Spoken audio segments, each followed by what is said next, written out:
And then there were other people who had dedicated their entire lives to Disney. And you know how much they made? Today I'm answering what questions you've always wanted to ask a Disneyland cast member. I used to work at Disneyland for about 4 years, and now I do this, whatever this is, making YouTube videos, streaming on Twitch, making mugs.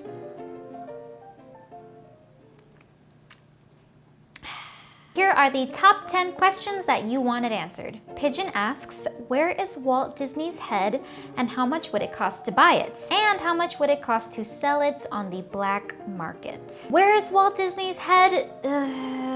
Okay, so if I had to guess, and this is in the realm where somehow the head ended up buried or frozen somewhere inside Disneyland as per the rumors, which obviously are rumors. I'm not basing any of this on fact at all. But if I had to guess anywhere, I would guess maybe it would be buried either beneath the Matterhorn, beneath the castle, or beneath his apartment underneath the fire station on Main Street. So don't go digging. Mr. Tables asks, who is this Mickey person and why do they want me to come inside? Saying it's fun inside isn't a good enough explanation. What do you mean come inside? Oh, are you talking about Mickey Mouse Clubhouse where it's like, step inside, it's fun inside, it's the Mickey Mouse Clubhouse. I was not supposed to know what the hot dog song was, and now I know the dance for all of the Fabulous 5 members. But Mickey Mouse is the big cheese, the kahuna, the boss of Disneyland. It's really, really cute. Like when I worked at Disneyland and when I was hanging with Mickey, one of the little cute things that you could do is if you're ever walking by other cast members, like if you greet them, usually they'll say something like, oh, hey boss, how's it going boss? And it's just cute. William asks, have you ever personally or seen someone else just totally break character? Yes. And I'm guilty. And it's not like I did it on purpose. There was just this one time where, again, I was hanging with Mickey and I was a little bit newer and somebody asked like this really specific question about like where to sign in the book. And without even like thinking, I just asked out loud, where?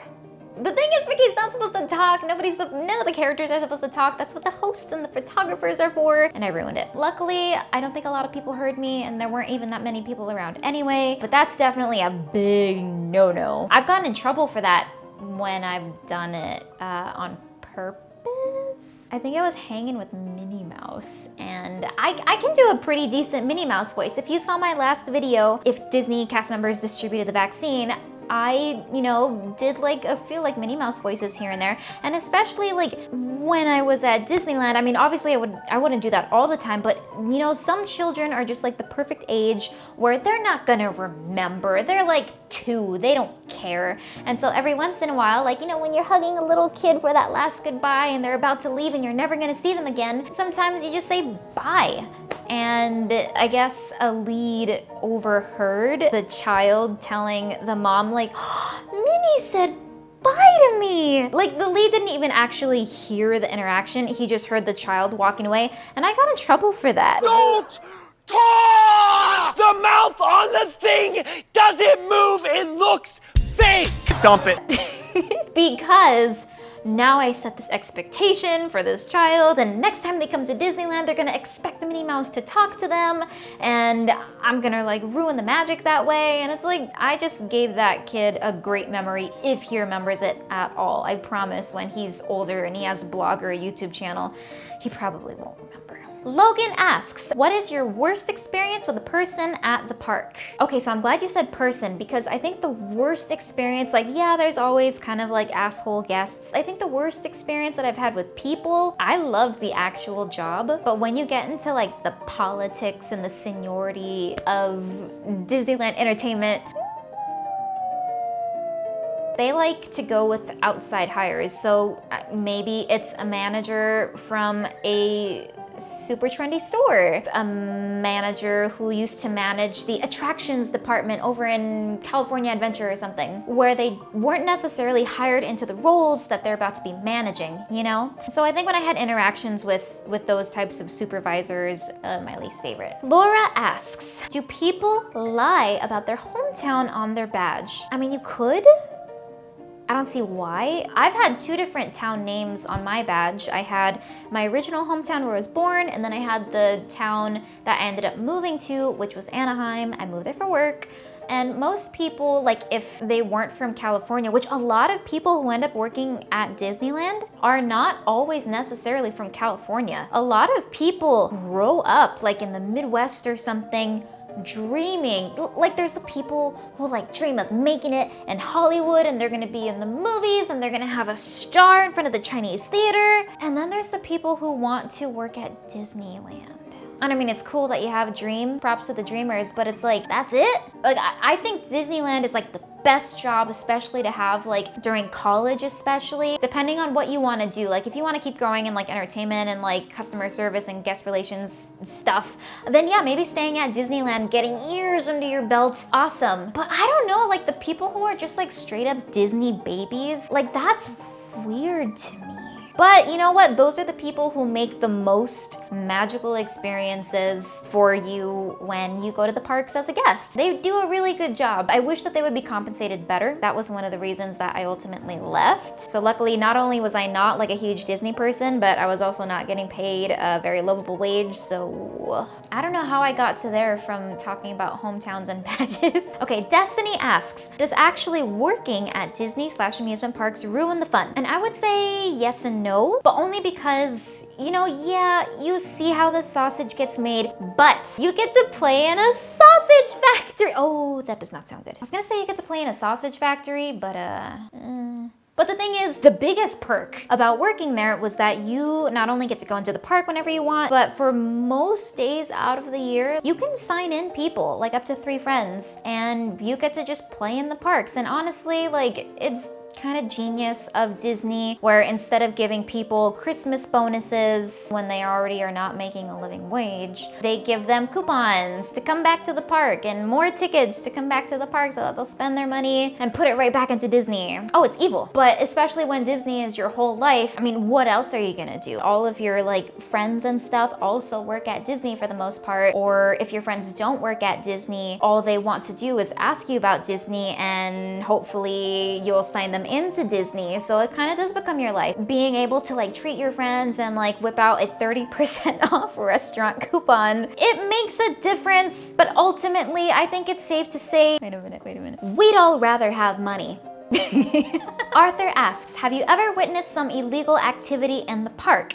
If not, anything highly immoral or dangerous. I think the most like illegal thing is like Disney's like really strict on making sure that like you punch in and out for like lunch, especially if you have a shift that's over 6 hours. I think you have to clock for lunch by your 5th hour. And every once in a while, you know, sometimes you forget. Shit happens. If you realize after your 5th hour that you missed it, you can swipe your card, punch back in from lunch, and the machine will read it as, oh, I accidentally forgot to clock out for lunch, which must have been 30 minutes ago. For characters, it's not like you never have an opportunity to like rest, because you have to like work for 30 minutes, you break for 30 minutes, you work for 30 minutes, you break for 30 minutes. So there's always opportunities to like eat and rest and drink water. Disney, they try to be so by the book, which is good. California's got some pretty okay workers' rights laws compared to other states. But yeah, up that pay. What should be illegal was that freaking wage cap. I don't know if they still have it anymore, but I remember that there were workers who, you know, dedicated their lives, decades, to the point where Disneyland was their home, it was their family. Disneyland sometimes outlived their actual biological family, so that Disneyland was the only family that they had left, and they would institute fucking wage caps. And then there were other people who had dedicated their lives, their entire lives to Disney. And you know how much they made?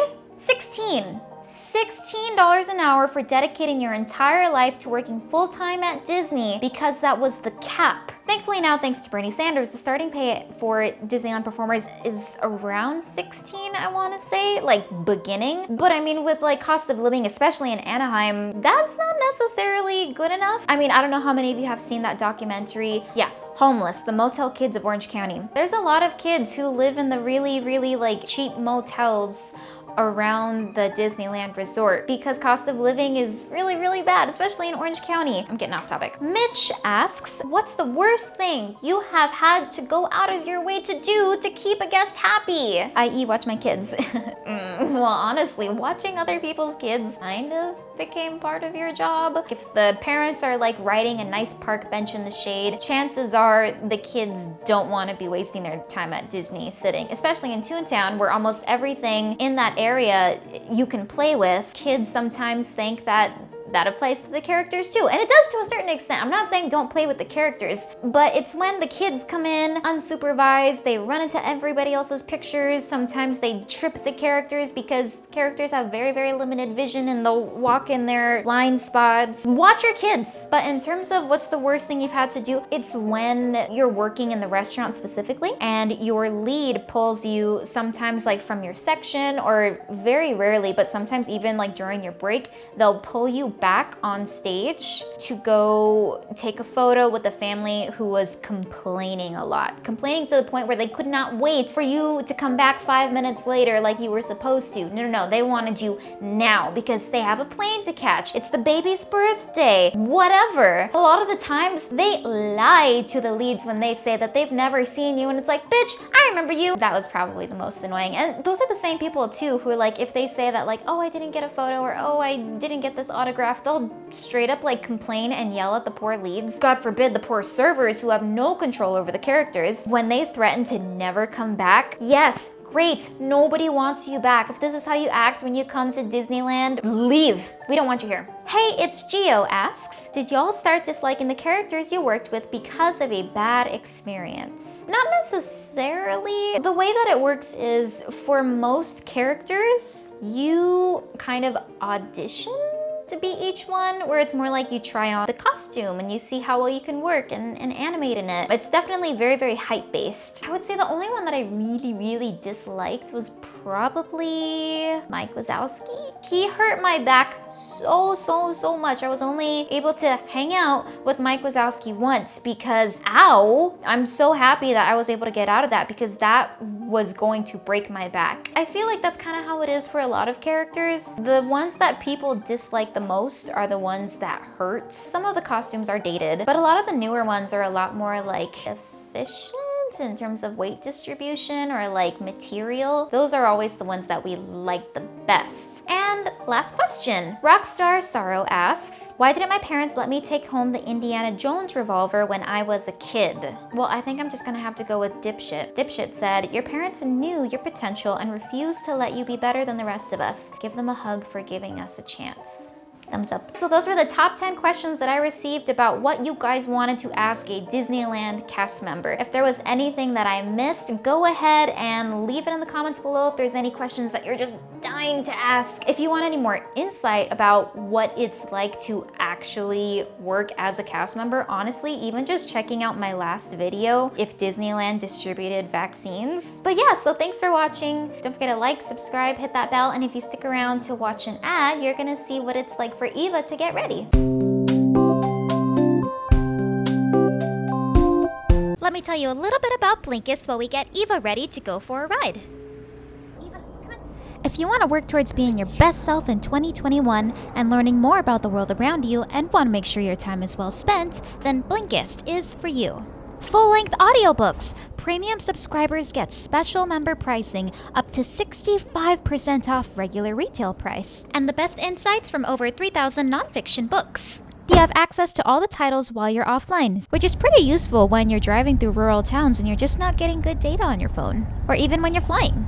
You can read or you can listen to them podcast style. Blinkist has over 14 million active users. The first 100 people to go to my link in the description will get unlimited access for 1 week to try it out. You'll also get 25% off if you want the full membership. The 7-day trial is totally free and you can cancel at any time during the period. Thank you, Blinkist, for sponsoring this video.